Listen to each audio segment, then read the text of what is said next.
अच्छी परफॉर्मेंस दी। दरमियान में 2 दफ़ा तूफान, जैसे कि हस्बे मामूल हस्बे आदत इनको तूफान पड़ते ही रहता है। तो इस दफ़ा बैसाख में भी 2026 में इन्हें तूफान पड़ा और तूफान की वजह से नुकसान भी हुआ, लेकिन राहत अमान एक ऐसा नाम बन गया है सियालकोट का, कबूतर परवरी की जिद बन गया है। ऐसी जिद कि लास्ट ईयर पहली प्रवास पे जो तूफान आया तो कितने कबूतर गए थे? 10 कबूतर पहली प्रवास पे गए और एक ही कबूतर आया। उसके बावजूद जेट की पूरी 11 बाजियाँ जो है ये खेली इन्होंने और उसमें भी बेपनाह कामयाबियाँ हासिल की। तो इस साल भी इसी तरह तूफान के आने के बावजूद इन्होंने जो इनका मकसद था उससे हटे नहीं। ठाना हुआ था कि नहीं, मैंने परफॉर्मेंस देनी है, हर सूरत देनी है। और अल्लाह का शुक्र है कि बड़ी नायाब और बड़ी शानदार परफॉर्मेंस इस सियालकोट के हवाले से, स्पेशली इन तूफानों के बाद। और इतनी बेहतरीन परफॉर्मेंस दी कि 590 घंटे 58 मिनट 7 रोज़ा में बनाए, जबकि उनके कई कबूतर भी ज़ाया हुए। अगर वो कबूतर ना होते तो शायद पंजाब में टॉप ऑफ द लिस्ट होती है। अच्छा माशाल्लाह सियालकोट के चैंपियन हुए। बैसाख 2026 के 27 मुकाबले थे, 2 बराबर हो गए, 3 घरों से हारे और 22 घरों से पूरे पंजाब में तमाम तक जितने भी पंजाब के नुमाया और मायानाज ग्रुप हैं उन सब के साथ इनके मुकाबले थे। उनमें से 22 घरों से जो है इन्होंने मुकाबले 1-to-1 मुकाबले जो है वो विन किए। और आज इनके 2 शागिर्द होने जा रहे हैं। हालिया से जनाब जाजिब रंजा साहब यहाँ मौजूद हैं। 2 साल से उस्ताद मलकराहत अमान साहब की ज़ेर सरपरस्ती ज़ेर साया जो इनकी छत उड़ाई जा रही है। और जाजिब भाई का कहना है कि बड़ी अच्छी परफॉर्मेंस रही है और आज जो है इन्होंने फैसला कर लिया कि आखिर मुकम्मल तौर पे जो छत का जो दारोमदार है वो उस्ताद मलकराहत अमान साहब को दे दिया जाए और वो मुकम्मल तौर पे इन्हीं की ज़ेर सरपरस्ती और ज़ेर साया उड़ेगी। इसलिए वो आज बाकायदा तौर पर शागिर्द होने के लिए यहाँ पर मौजूद है। उसके अलावा तनवीर अहमद खोकर साहब सियालकोट ज़ूरा से, वो भी वालेकुम अस्सलाम, वो भी शागिर्द होंगे जनाब उस्ताद मलकराहत अमान साहब के। तो मलकराहत अमान साहब से गुजारिश करूँगा कि सामने आए और बिस्मिल्लाह करें। सबसे पहले जनाब जाजिब रंजा साहब फालिया से हमारे साथ हैं, तो गुजारिश करूँगा कि वो भी सामने आ जाए ताकि उनको बाकायदा तौर पर शागिर्द किया जा सके।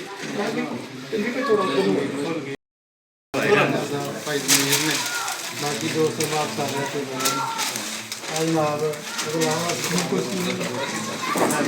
हमारे पुराने संगीत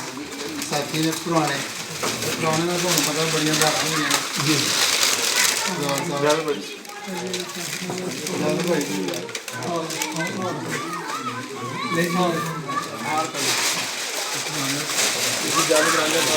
अपने सारे मोहतरम के लिए जो सूरत हार बनवा के लाए हैं वो सारे मोहतरम की नज़र करें।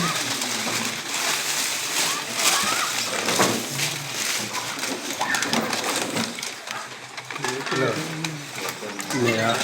लोकल जितने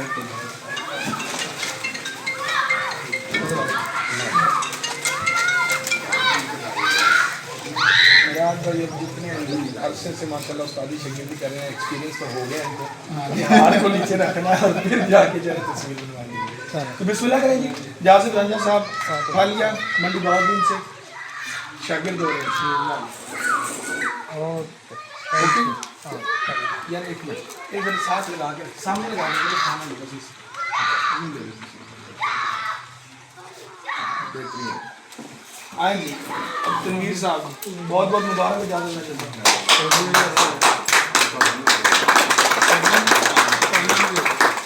देते हैं पहले तनवीर शागिर्द। ठीक है चलो एक मिनट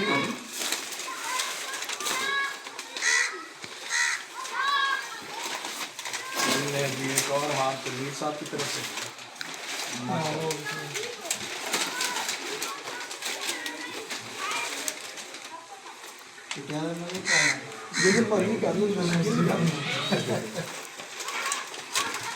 सामने देखिएगा, सामने राहुल भाई मेरी तरफ। Thank you.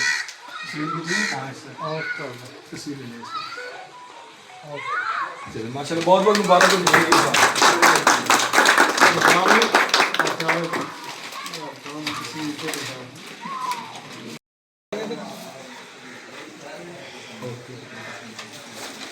वीडियो भी निकाल रहे ਜਿਹੜੀ ਬਣਦੀ ਨਾ हैं बंद कर दीजिए मैं 12 बना दूँ ਨਹੀਂ ਥੋੜੀ ਜਿਹੀ ਅਦੋਂ ਆਉਣੀ ਠੀਕ ਹੈ तो ये सब किसी सेट ਭਾਈ ਜੀ ਮੇਰਾ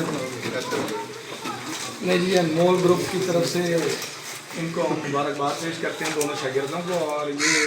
उस्ताद मलिक राहत अमान साहब के बाकायदा शागिर्द हो गए और उम्मीद करते हैं कि उसी तरह की परफॉर्मेंस जिस तरह की उस्ताद मलिक राहत अमान साहब की छत से आती है अब जासिर रांझा साहब और तनवीर साहब की तरफ से भी हमें इसी तरह की परफॉर्मेंस देखने ਇਨਸ਼ਾਅੱਲਾ ਕਾਮਯਾਬ ਭਾਈ ਅਸੀਂ ਵੀ ਪੂਰੀ ਕੋਸ਼ਿਸ਼ ਕਰਾਂਗੇ ਕਿ ਜਿਹੜੇ ਸਾਡੇ ਸ਼ਹੀਦ ਨੇ ਕੋਈ ਵੀ ਸ਼ਹੀਦ ਹੈ ਤੇ ਉਹ ਆਪਣੀ ਅੱਛੀ ਪਰਫਾਰਮੈਂਸ ਦੇ ਬਲਕਿ ਮੈਂ ਵੀਡੀਓ ਇੱਕ ਰਿਕਾਰਡ ਵੀਡੀਓ ਰਿਕਾਰਡ ਇੱਕ ਗੱਲ ਕਹਿਣਾ ਚਾਹੁੰਦਾ ਕਾਫੀ ਬੰਦੇ ਸਾਨੂੰ ਸ਼ਹੀਦੀ ਨੂੰ ਕਹਿ ਰਹੇ ਨੇ ਤੇ ਸਾਡੀ ਜਿਹੜੀ ਇਹ ਕੋਸ਼ਿਸ਼ ਹੈ ਵੇ ਕਿ ਜਿੰਨੇ ਵੀ ਸ਼ਾਗਿਰਦ ਹੋਣਾ ਸਾਡਾ ਉਹ ਸਾਡੇ ਕੋਲ ਕਮ ਸੇ ਕਮ ਜਿਹੜਾ ਆਪਣਾ ਕੋ ਭਾਈ ਹੈ ਜਾਂ ਜਿਹੜਾ ਬੰਦਾ ਪਿੱਛੇ ਕਬੂਤਰ ਸਾਹਮਣੇ ਮੂਮਨ ਇੰਜੇ ਕੇ ਲੋਕ ਬਾਹਰ ਨੇ ਉਹ ਸ਼ਾਗਿਰਦ ਹੋਣਾ ਚਾਹੁੰਦੇ ਨੇ ਔਰ ਸਾਡੀ ਸਭ ਤੋਂ ਪਹਿਲੀ ਗੱਲ ਉਹ ਹੈ ਵੇ ਕਿ ਜਿਹੜਾ ਬੰਦਾ ਉਹ ਪਿੱਛੇ ਕਬੂਤਰ ਸਾਂਭਦਾ ਪਿਆ ਨਾ ਉਹ ਭਾਵੇਂ ਭਾਈ ਹੈ ਚਾਚਾ ਹੈ ਤਾਇਆ ਕੋਈ ਵੀ ਹੈ ਭਾਵੇਂ ਨਾ ਮੁਲਾਜ਼ਮ ਰੱਖਿਆ ਉਹ ਕਮ ਸੇ ਕਮ 2 ਮਹੀਨੇ ਸਾਡੇ ਕੋਲ ਬੰਦਾ ਆਪਣਾ ਛੱਡਣਗੇ सीजन दे ਸੀਜ਼ਨ ਦੇ ਵਿੱਚ हाँ जो बाजियां ਜਦੋਂ ਬਾਜ਼ੀਆਂ ਦੇ ये ਦੌਰਾਨ नहीं कि नवंबर दिसंबर की छाट ਨਹੀਂ ਨਹੀਂ ਸੀਜ਼ਨ ਦੇ ਵਿੱਚ 2 ਮਹੀਨੇ ਬੰਦਾ ਛੱਡਣਗੇ ਤਾਂ ਕਿ ਉਹ ਬੰਦਾ ਖੁਦ ਟ੍ਰੇਨ ਹੋਵੇ ਔਰ ਜਾ ਕੇ ਆਪਣੀ ਛੱਤ ਤੋਂ ਅੱਛੀ ਤਰ੍ਹਾਂ हाँ तरतीब देखे हर चीज़ देखे बैठ के प्रैक्टिकल करे ਸਭ ਤੋਂ ਅਹਿਮ ਚੀਜ਼ ਜਿਹੜੀ ਹੈ ਨਾ ਉਹ ਕਬੂਤਰ ਨੂੰ ਸਾਂਭਣਾ ਹੈ। ਤੇ ਅਗਰ ਬੰਦੇ ਨੂੰ ਕਬੂਤਰ ਸਾਂਭਣ ਦੀ ਜਾਚ ਹੈ ਨਹੀਂ ਤੇ ਉਸਤਾਦ ਲਾਸਟ ਦਿਨਾਂ ਜਾ ਕੇ ਕੀ ਕਰਨਗੇ बिल्कुल इसी ਇਸ ਵਾਸਤੇ ਸਾਡੀ ਸਭ ਤੋਂ ਪਹਿਲੀ ਕੋਸ਼ਿਸ਼ ਹੈ ਵੀ ਕਿ ਜਿਹੜਾ ਵੀ ਸ਼ਾਗਿਰਦ ਪਵੇ ਉਹਦਾ ਕੋਈ ਨਾ ਕੋਈ ਬੰਦਾ ਜਿਹੜਾ ਉਹ ਦੇਣਗੇ ਉਹ ਆਪਣੀ ਟ੍ਰੇਨ ਹੋਵੇ ਟ੍ਰੇਨ ਕਰੀਏ ਔਰ ਆਪਣੀ ਛੱਤ ਤੇ ਪਰਫਾਰਮੈਂਸ ਕਰੀਏ। हाँ जी बिल्कुल ये बिल्कुल सही गल है कि सब तो पहले इधर आवे उस्ताद और जिस तरह अपने कबूतर सामने ने उन्होंने कोई सवाल करना है वो उधर करे देखे हर चीज़ मैं राहत भाई का ये इस चीज़ का गवाह हूँ मतलब राहत भाई इतने एक्सपीरियंस अब माशाल्लाह इतना एक्सपीरियंस राहत भाई का हो गया कि कबूतर को हाथ में लेके इनको अंदाज़ा हो जाता है उस दिन हम शहबाज वाला साहब की तरफ भी उनको देख लीजिए तो मतलब इतनी परफेक्शन उनके हाथ में है कि ये फौरी तौर पे जज कर देते हैं कि इस कबूतर ने कितना उड़ना है या कितना उड़ेगा तो ये सारा प्रैक्टिकल के साथ है और ये प्रैक्टिकल आपको अपने घर बैठ के नहीं आएगा अगर आपने वाकई प्रॉपर कबूतर परवरी करनी है तो राहत भाई का ये सजेशन बहुत शानदार है कि आए एक सीज़न अपना मिस करें और एक ही बड़ा होता है एक सीज़न मिस करें अपने उस्ताद को टाइम दें एक तो उस्ताद की वैसे तो टीम बहुत बड़ी है लेकिन ये कि एक उस्ताद के पास मैन पावर बढ़ जाती है और उसके साथ साथ आप लोगों को भी अंदाज़ा होता है कि कबूतर को किस तरह कवर करना है रिकवर किस तरह करना है उड़ाना किस तरह हर चीज़ के बारे में उस्ताद आपको बता सकते हैं बारीक बीनी की भी बहुत सी चीज़ें होती हैं तैयारी कब देनी है कब खुराक पे चढ़ गया कबूतर, हर चीज़ जो है ये तमाम बातें आपको आपका उस्ताद उसी वक्त समझा सकता है जब आप उस्ताद के पास हो ਪੈੜੀ ਨੂੰ ਲਾ जुबानी कलामी जो है तो उस्ताद को भी नहीं पता लगता कि कबूतर ठंडे है या गर्म है तो तुसी भी नहीं कहते रहते कि पता नहीं ठंडे है कि गर्म जी उस्ताद ने बोलते ਲੋ ਜੀ ਮਾਸ਼ਾਅੱਲਾ ਪ੍ਰੋਗਰਾਮ ਜਿਹੜਾ ਉਹ ਸਾਡਾ ਮੁਕੰਮਲ ਹੋ ਗਿਆ ਤਾਂ ਆਪਣਾ ਗਾਣਾ ਬਾਅਦ ਇਨਸ਼ਾਅੱਲਾ ਮੁੰਡੇ उस तो बाद चैंपियन कबूतरों का शौक करा ਸ਼ੌਕ ਵੀ ਕਰਾਂਗੇ ਔਰ ਮੁੰਡਿਆਂ ਤਿੰਨਾਂ ਨੂੰ ਬੁਲਾਇਆ ਜਿਹੜੇ ਛੱਤ ਤੇ ਆਪਣਾ ਮਿਹਨਤ ਕਰਦੇ ਨੇ ਪਏ ਸ਼ਾਗਿਰਦ ਨੇ ਤਿੰਨੇ ਮੇਰੇ ਤੇ ਮਾਸ਼ਾਅੱਲਾ ਇਹਨਾਂ ਛੱਤ ਸਾਂਭੀ ਮੈਨੂੰ ਕਿਸੇ ਕਿਸਮ ਦਾ ਮਸਲਾ ਨਹੀਂ ਆ ਰਿਹਾ माशा ਮੇਰਾ ਫੇਰਾ ਟੋਰਾ ਮਾਸ਼ਾਅੱਲਾ ਹੁਣ ਜੀ ਪਹਿਲਾਂ ਮੈਨੂੰ ਪ੍ਰੋਬਲਮ ਹੈ ਸੀ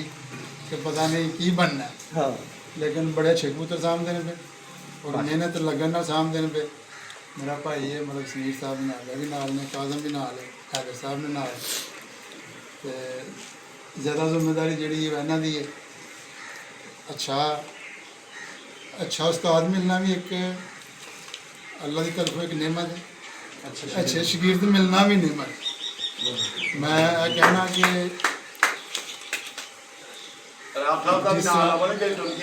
मैं दसन लगा कि मेरी पिछली कबूतरबाजी जी तलाब साहब सामने हैं मेरा छोटा भाई साहब वो हाँ कहीं चला गया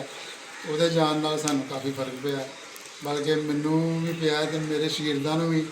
अपने हसन रजा साहब ने ये बार बार मैनू फोन करके उस्ताद जी चैलेंज है साढ़े वास्ते हुण तलाब भाई चले गए हैं हुण तुहाडे सिर ते गए ने तो मैं समझना कि माशाअल्लाह तलाब तो बाद भी सारे तलाब ने हाँ जी माशा ना बहुत अच्छी मेहनत की बहुत जबरदस्त क्लैपिंग कर रहे हैं मेरी खुशकिस्मती है कि मैंने अज तक शागिर्द मिले ਬਹੁਤ ਅੱਛੇ ਸ਼ਾਗਿਰਦ ਨੇ, ਇੰਜ ਨੇ ਜਿਵੇਂ ਪੁੱਤਰਾਰ ਨੇ। ਤੇ ਅਸੀਂ ਵੀ ਇਹਨਾਂ ਦੇ ਨਾਲ ਇੰਜ ਹੀ ਹਾਂ ਜਿਵੇਂ ਵਾਲਦ ਦਾ ਸਾਇਆ ਹੁੰਦਾ ਹੈ। ਇਨਸ਼ਾਅੱਲਾ ਉਮੀਦ ਕਰਾਂਗੇ ਕਿ ਇੰਜ ਹੀ ਰਵਾਂਗੇ इंशाल्लाह ਔਰ ਸਭ ਤੋਂ ਅਹਿਮ ਔਰ ਸਭ ਤੋਂ ਜ਼ਰੂਰੀ ਗੱਲ ਹੈ ਵੇ ਕਿ ਇਸ ਛੱਤ ਨੂੰ ਜਿੰਨੀਆਂ ਵੀ ਇੱਜ਼ਤਾਂ ਮਿਲੀਆਂ ਨੇ ਉਹ ਸਾਡੇ ਯਾਰਾਂ ਸੱਜਣਾਂ ਨਾਲ ਤੇ ਸਾਡੇ ਉਸਤਾਦਾਂ ਦੀ ਬਦੌਲਤ ਮਿਲੀਆਂ ਨੇ। ਉਸਤਾਦ ਸਲਾਹੁਦੀਨ ਸ਼ਹਿਰੀ ਸਾਹਿਬ ਦਾ ਬਹੁਤ ਅਹਿਮ ਕਿਰਦਾਰ ਹੈ। ਉਹਨਾਂ ਦਾ ਕਿਰਦਾਰ ਹੈ ਕਿ ਜਿਹੜੀ ਛੱਤ ਹੈ ਜ਼ਮੀਨ ਤੋਂ ਲੈ ਕੇ ਅਸਮਾਨ ਤੇ ਲੈ ਕੇ, ਉਹਦੇ ਵਿੱਚ ਮੇਰੇ ਮੁਖਲਸ ਸਾਥੀ ਮੇਰੇ ਦੋਸਤ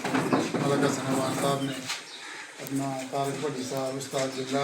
सान जट साहब, बाकी दीगर दोस्त जोड़े ने सारे अहम किरदार इन्हों का, क्योंकि मुकाबलों के कुछ मेहनत होंगी है तो कुछ पिछे दुआवां होंदियां ने। और मैं समझना कि साढ़े नाल बहुत अच्छी दुआवां ने अलहमदुलिल्लाह। बहुत लोग उन्होंने लोगों की मुहब्बत का शुक्रिया जो साढ़े नाल मिल रहे हैं। बाकी उस्ताद मोहतरम ने जनाब साढ़े वास्ते काबिल इहतराम ने और हर चीज़ उन्होंने भी बदल दी। दूसरा एक साड़ा टीम वर्क है, मेरे भाई ने मेरे चाचू ने हाँ काम होंगे सारे, तो उन्होंने भी मेहनत